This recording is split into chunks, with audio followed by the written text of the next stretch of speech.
Welcome to Ranjita's videos. মোৰ মৰমৰ ছাত্ৰ ছাত্ৰী আজিৰ ভিডিঅ' হ'ব তোমালোকৰ কিতাপৰ আপোন দেশৰ কথা কিতাপৰ চতুৰ্থ অধ্যায় মীৰ জুমলাৰ অসম আক্ৰমণ পাঠৰ আজি প্ৰশ্নৰ উত্তৰ আলোচনা কৰিম। চেনেলত নতুনকৈ আহিছে যদি চেনেল ছাবস্ক্ৰাইব কৰি থৈ দিব, নতুন নতুন ভিডিঅ'ৰ নটিফিকেশ্যন পাই থাকিব। ছাবস্ক্ৰাইব কৰা চবকে মোৰ ফালৰ পৰা ধন্যবাদ। ভিডিঅ' ভাল লাগিলে লাইকো কৰিব। আজিৰ ভিডিঅ' আৰম্ভ কৰোঁ। প্ৰশ্নাৱলী ১ নং প্ৰশ্ন মীৰ জুমলা কোন ৰাজ্যৰ নবাব আছিল? উত্তৰ বংগ ৰাজ্যৰ নবাব আছিল। ২ নং প্ৰশ্ন মীৰ জুমলাই অসম আক্ৰমণ কৰাৰ সময়ত আহোম স্বৰ্গদেউ কোন আছিল? উত্তৰ জয়ধ্বজ সিংহ। তোমালোকে প্ৰশ্নৰ লগত মিলাই লিখিবা। ৩ নং প্ৰশ্ন মন্থিৰ ভৰালী বৰুৱা কোন? উত্তৰ মন্থিৰ ভৰালী বৰুৱা জয়ধ্বজ সিংহৰ মুখ্য সেনাপতি আছিল। ৪ নং প্ৰশ্ন মীৰ জুমলাৰ অসম আক্ৰমণৰ সময়ত অসমৰ বৰগোহাঁই কোন আছিল? উত্তৰ আটন বুঢ়াগোহাঁই। ৫ নং প্ৰশ্ন চিয়াবুদ্দিন তালিচ কোন? উত্তৰ মীৰ জুমলাৰ লগত অহা প্ৰখ্যাত ঐতিহাসিক আছিল।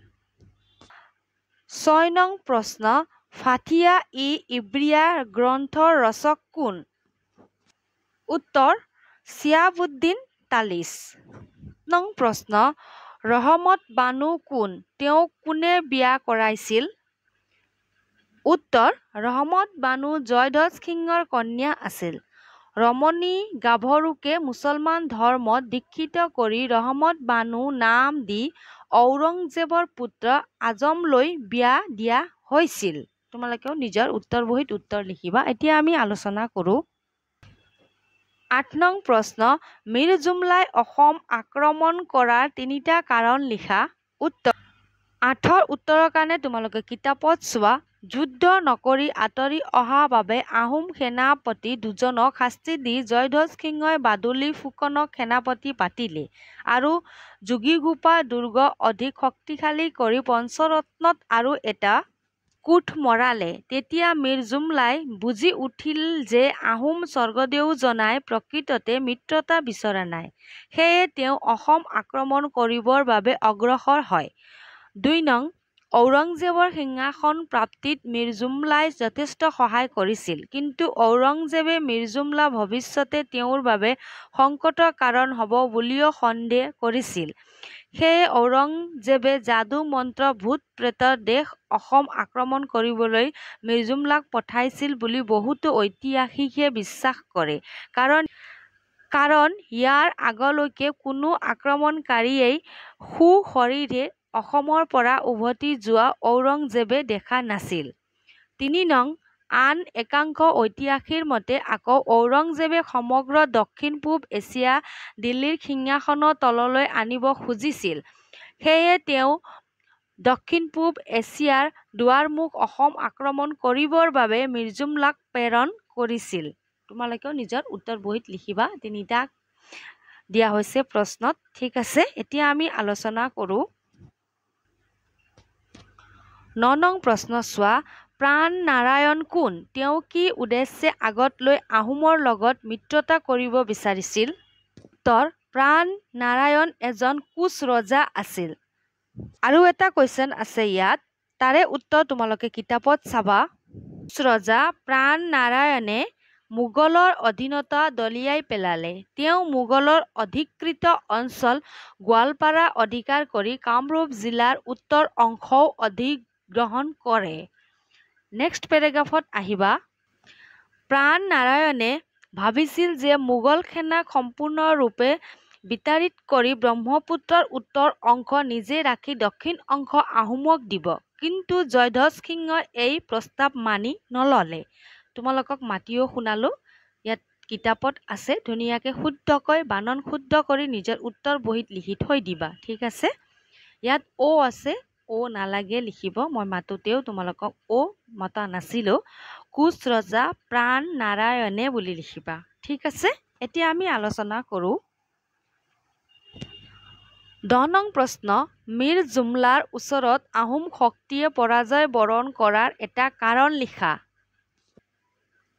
উত্তৰ চোৱা জয়ধ্বজ সিংহই মন্ত্ৰীৰ ভৰালী বৰুৱাক পৰ্বতীয়া ফুকন পাতি মুখ্য সেনাপতিৰ ভাৰ দিলে। তাৰপিছত নেক্সট পেজত আহিবা। সেইবাবে আন বিষয়াসকলে খং উঠি পাণ্ডু আৰু শৰাইঘাটৰ ৰক্ষাৰ বিশেষ চেষ্টা নকৰি পিছুৱাই আহি চামধৰা আৰু শিমলুগড়ত কোট মাৰিলেহি। ১৬৬২ খ্ৰীষ্টাব্দৰ ফেব্ৰুৱাৰী মাহত মিৰ্জুমলাই অনায়াসে গুৱাহাটী অধিকাৰ কৰিলে। নিজ ৰাজ্যৰ নিৰাপত্তাৰ খাতিৰত দৰঙৰ কোচ ৰজা ডিমৰুৱা ৰাজ্য ৰজা মোগলৰ লগ লাগিল। মিৰ্জুমলাই গুৱাহাটীত ৩ দিন থাকি আগুৱাই গৈ শিমলুগড় দুৰ্গও জয় কৰে। তাৰ পাছত লখৌগড় দুৰ্গ জয় কৰিলে। মিৰ্জুমলাই এনেদৰে কোনো বাধা নোপোৱাকৈ ১৬৬২ খ্ৰীষ্টাব্দত ৰাজধানী গড়গাঁও অধিকাৰ কৰিলে। জয়ধ্বজ সিংহ নামৰূপলৈ পলাই গ'ল। তোমালোকেও নিজৰ উত্তৰ বহীত উত্তৰ লিখি থৈ দিবা। ঠিক আছে, এতিয়া আমি আলোচনা কৰোঁ। 11 নং প্ৰশ্ন চোৱা ঘিলাধাৰী ঘাটৰ সন্ধিৰ 3টা চৰ্ত লিখা। উত্তৰ কিতাপত চোৱা। উত্তৰে ভৰলী আৰু দক্ষিণে কলং নদী আহোম আৰু মোগল ৰাজ্যৰ সীমা নিৰ্ধাৰণ হয়। চোৱা প্ৰতি বছৰে 20টাকৈ হাতী মোগলক দিব বুলি আহোমে প্ৰতিশ্ৰুতি দিলে। 3 নঙত লিখিবা জয়ধ্বজ সিংহৰ 5 বছৰীয়া কন্যা ৰমণী গাভৰু আৰু তিপাম ৰজাৰ কন্যা মোহিনী আইদেউক মোগল ৰেহেমলৈ পঠিয়াই দিয়া হ'ল। এই ৰমণী গাভৰুকে মুছলমান ধৰ্মত দীক্ষিত কৰি ৰহমত বানু নাম দি ঔৰংজেবৰ পুত্ৰ আজমলৈ বিয়া দিয়া হৈছিল। সন্ধিৰ চৰ্তসমূহ পূৰ্ণ নোহোৱালৈকে বন্ধকী হিচাপে ৬গৰাকী আহোম ডা-ডাঙৰীয়াৰ পুত্ৰক মোগল ৰাজ দৰবাৰলৈ পঠিওৱা হ'ল। তোমালোকেও নিজৰ উত্তৰ বহীত উত্তৰ লিখি থৈ দিবা। এতিয়া আমি আলোচনা কৰোঁ 12 নং প্ৰশ্ন। প্ৰশ্নত দিয়া হৈছে মিৰ্জুমলাৰ অসম আক্ৰমণৰ ফলাফলসমূহ লিখা। চোৱা কিতাপত ১৬৬১ খ্ৰীষ্টাব্দৰ শেষৰ ফালে অসম অভিমুখে অগ্ৰসৰ হয় তেওঁ পোনপ্ৰথমে কোচবিহাৰ অধিকাৰ কৰিলে। কোচবিহাৰ অধিকাৰ কৰি তেওঁ তাৰ নাম দিলে আলমগীৰ নগৰ।